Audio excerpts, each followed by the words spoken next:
Hello everybody and welcome back to another episode of the Points of Articulation. My name's Dave, and if you're new to the channel, welcome everybody. Today I'm looking at the Star Wars Armada Invisible Hand expansion pack released in 2021. This ship was first seen in Star Wars Episode 3, Revenge of the Sith. Now if you've been watching my channel, you know I am a massive fan of the Separatist vessels.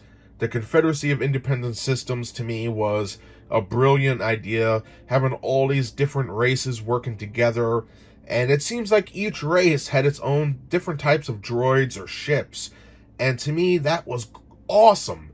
It reminded me a lot of the Rebel Alliance, how they had to get a whole bunch of different ships from wherever they could to make a fleet. Same thing with the CIS. You know, you had the Providence class cruiser, which is what we see before us.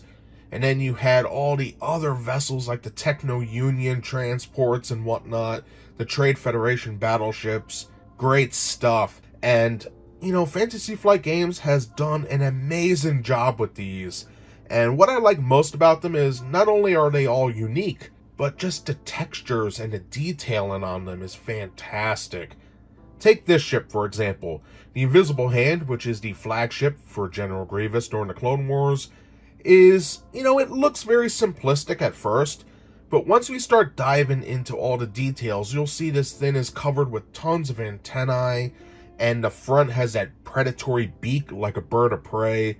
It really has a lot going for it, and it's one of my favorites, actually, in all of Star Wars, so I'm really happy to finally get to this review. But before we get to that close-up view, we have a lot to cover first.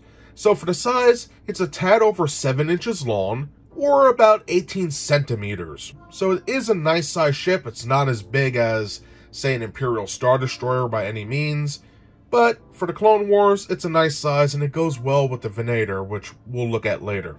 So for those who are new to my channel, what I like to do is go over the dials and tokens, the cards, the rules that come with this particular expansion, and then we're going to take a look at the ship, go over the major points, get a nice close-up to see the fine details, check out the paint, put on the stain compared to some other pieces, and then we'll be done. So let's get started. And now it's time for the dial token roll call. First up, we have 1 ship token, which is double-sided, 4 command tokens, 4 raid tokens, 4 defense tokens, and finally 1 focus shaft token. So that does it for all the dials and tokens that come with this particular expansion. So now let's take a look at the rules. Looking at the rules on page 1, we have our title, Star Wars Armada, a brief write-up on the Invisible Hand, and a components list with everything that comes with this particular expansion. On page 2, we have some additional rules, which talks about large size class ships, size restricted upgrade card traits, and squadron keywords, followed by a huge credits section with a bunch of copyright crap and all the people that worked on this expansion.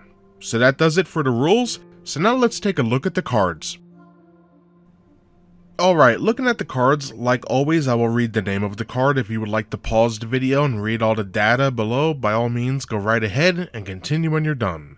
First up, we have Admiral Trench, General Grievous, T-199, Tykes, 2 thermal shields, Hot Landin', Jedi Hostage, B-2 Rocket Troopers, 2 point defense ion cannons, ship title Invincible, ship title Invisible Hand, and finally ship title Lucid Voice. So that does it for all the upgrade cards, so now let's take a quick look at the ship cards. For the ship cards, first we have our Providence class carrier with 9 hull, 2 black anti-squadron die, 3 command, 4 squadron, and 4 engineering.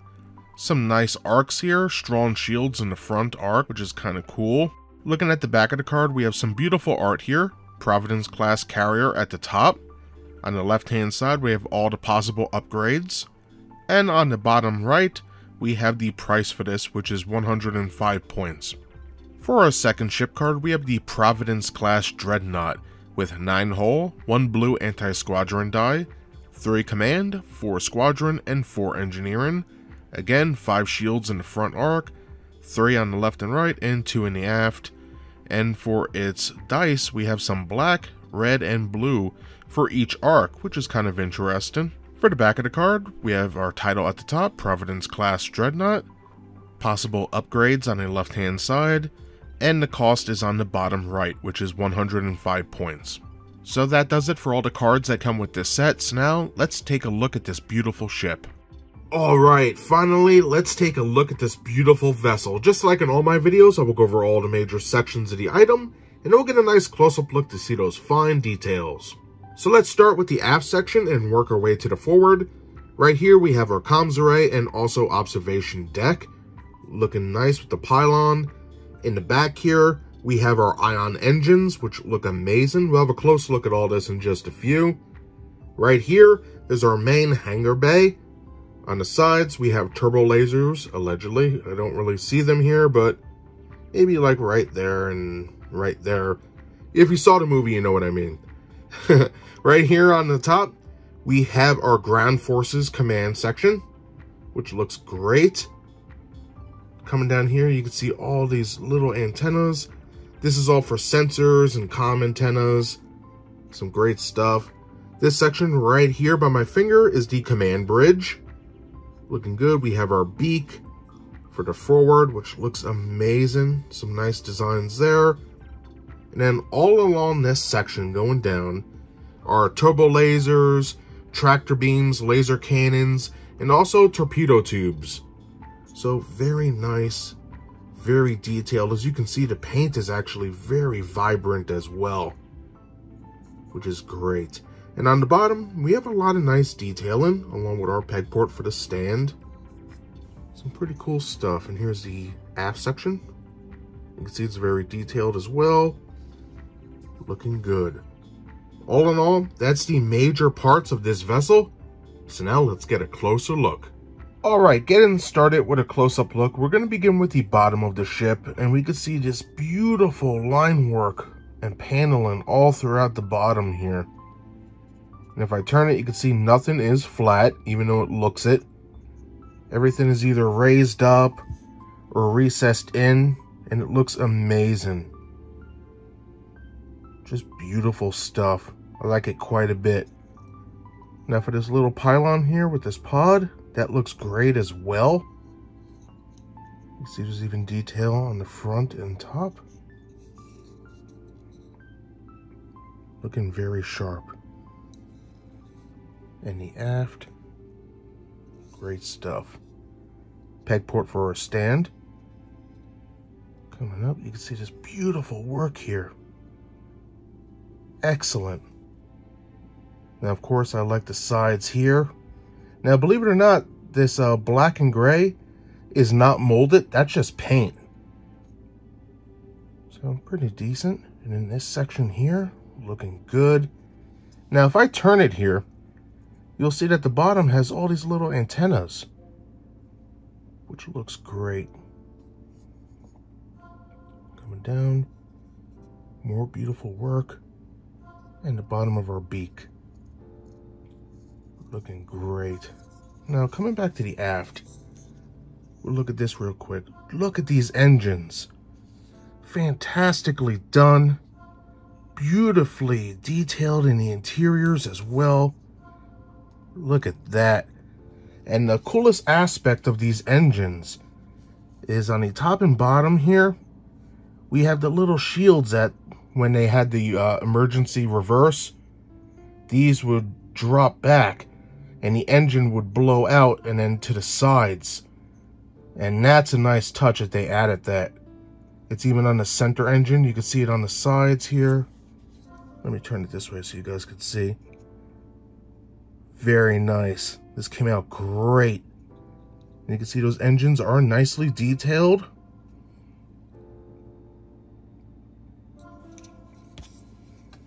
Turn it like this. So you can see in there, you can see each engine is nicely done. Looking great. And then right at the bottom here, you could vaguely make out a couple small circles. That's a great touch as well. Excellent, and it's all recessed in. Now, turning around to look at the sides, we have some beautiful detail in here. Now, looking at the side here, what I really enjoy is that we have some different design elements. We have some flat angles, and then we have some curved organic shapes. So that's very interesting. Now, as I go through the side, just notice the top, all these little antennas all over the place. Look at that. That is some great stuff. Leading right to the bridge. Cool, right? But anyway, we'll cover the top in just a second. For the sides, we have some beautiful line work, molding, and then some great recessed sections, such as the main hangar bay, and these little areas here with the windows, which looks very nice. No turbo lasers or the shield generator, but there should be some here and over here. Pretty cool nonetheless. Coming down, we have some beautiful curves here. And one of my favorite sections is this nice trench. We can see all the little windows and little recesses in there. Excellent stuff. Coming to the front. Again, some nice curves. And then we have this awesome little beak section for the front of the ship. You see some beautiful line work. That is insane. I love that. And the windows and molding are in between the top and bottom part. Good stuff. And if I turn it like this, you can see it's nicely done. Looking at the other side, you can see it is very nice. Love the detailing on here. Coming down. Now the paint on this side for the windows is a little sloppy, as you can see, but the mold is fantastic. Very nice. Love the curves right here. Then we have our recesses again. Looking very cool. And I love that these panels look like they can interlock, because in the movie, when they blew the generator and also the guns, these doors just slid shut. So that's pretty cool. And then coming to the aft. Again, beautiful line work. Excellent. Now, looking at the top of the vessel, we can see some beautiful detailing in the back here, which is pretty nice. Look at the windows there. Even the aft is done pretty well. Going up the pylon, you can see there is a bunch of antennas sticking out. Some nice molding. And then we have our observation deck, or the sensor pod as well, whatever you would like to call it. Some antennas on there, and this nice little dorsal fin. Love the windows and the paint on here. For the size, it's fantastic. Let me turn that around for you guys. Very cool. You can see the underneath is nicely molded. Front is done nicely. Paint's a little sloppy here and there, but on the whole, pretty good. Top is nicely detailed. And looking at the aft real quick, you can see it's nicely done. Pretty sweet. So moving back down to the main body here, you see this beautiful section, looking good. Coming down, we can see all these little doodads and molded sections, looking fantastic. I like this quite a bit. This detail here is just amazing. And you can see a little black wash here and there, but beautiful stuff. Now right here is the ground forces command section, which is pretty cool. I love the detailing on here. Pretty sick. Coming down, look at all this, recesses, paneling, and tons of little antennas, or antennae, whatever you like to call them. But fantastically done. You see all the little recesses as well. Some great stuff. And then the top of the beak. Nice. And what I really like is the bridge section. Just look at that. Nice detailing. The windows painted. Very cool.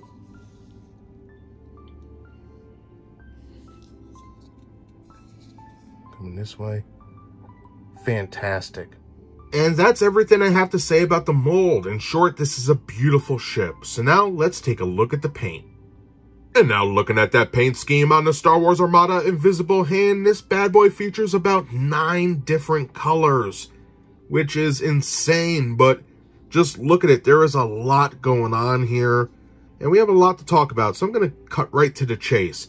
The first colors we have are gray and dark gray and a navy blue. And you can see all of that mixed together beautifully, and it has this cool stripe effect, which is awesome. We can see the navy blue scattered throughout, especially on the CIS symbols and little doodads here and there. Just very awesome. You can see it on the bottom as well. Looking good. And I think the gray and dark gray go very well together. Just really cool.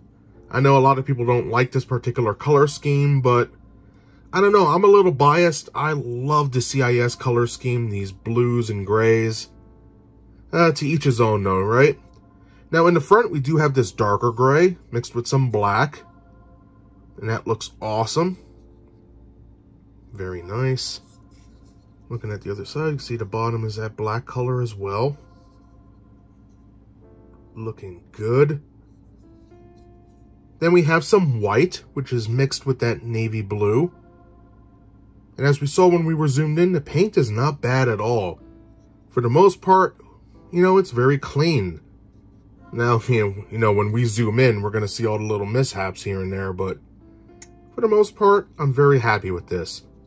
So like I said, we have some white scattered throughout. Then we have yellow and what I like to call pale yellow. Now the pale yellow is for all these little windows that are scattered throughout these sections here. You can see one right there, a couple all throughout. Right here, the front, the tower, and then the engine section, which looks really good. So very nice. I love all the windows. And then that darker yellow is mostly in the front section. You can see here and there. But for the most part, it's that nice pale yellow that we see for the lights. It's also there for the bridge. And all throughout this little trend section going down. All in all, very nice. I think some great color choices here.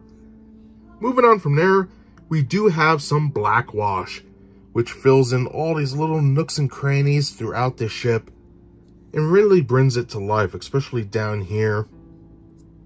Great stuff. I really do enjoy this ship quite a bit. So that basically does it for all the colors on this. In short, I really love this ship. It's very elegant looking in many ways. I love the rounded sections, the paneling, and the paint works with the model to give us something special here. So now let's put this bad boy back on a stand compared to some other pieces, and then we'll be done. And just like other Star Wars Armada vessels, it does come with a nice stand. So first up, we have our base with the shield tokens already on it.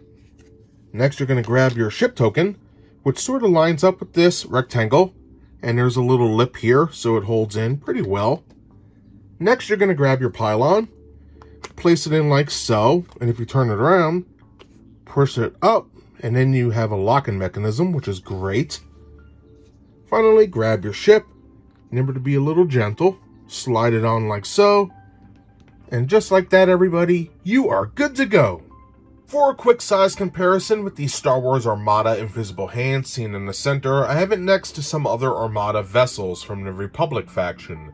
First, on the right-hand side, we have the Acclamator, which, as you can tell, has a smaller base, smaller ship. Still pretty good though. And finally, on the left, we have the Republic Attack Cruiser. I love these two ships together. They're almost exactly to scale. I think they're a little bit off here or there, but beautiful. Fantasy Flight Games did an amazing job with these two. Some awesome looking ships here.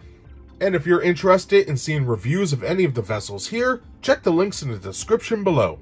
And that does it today for my review of the Star Wars Armada Invisible Hand expansion pack released in 2021. This expansion gives us everything we need to add one Providence-class cruiser to your Separatist fleet.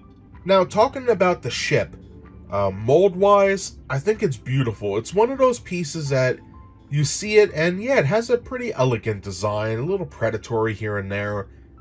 But the more you look at it and get close to it, you find all these little hidden gems of detail, which I'm very impressed about, especially in the midsection, the underneath, and all the little antennas that are popping up, or antennae, whatever you want to call them.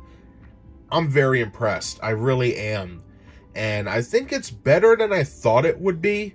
I was expecting this ship and the Republic attack cruiser to be a little bigger. But, you know, for a tad over 7 inches or about 18 centimeters long, it's fine. It fits in with the Republic and CIS factions for Armada, so they did what they did. And I have to say, at least we got it. You know what I mean? I'm not going to sit here and harp on it because it's not a gigantic, you know, $150 ship.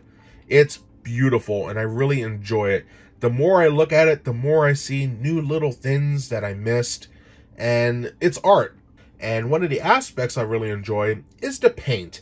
The paint doesn't cover up the mold, it enhances it. It showcases different parts, and that's what I love. I love when the paint works with the model.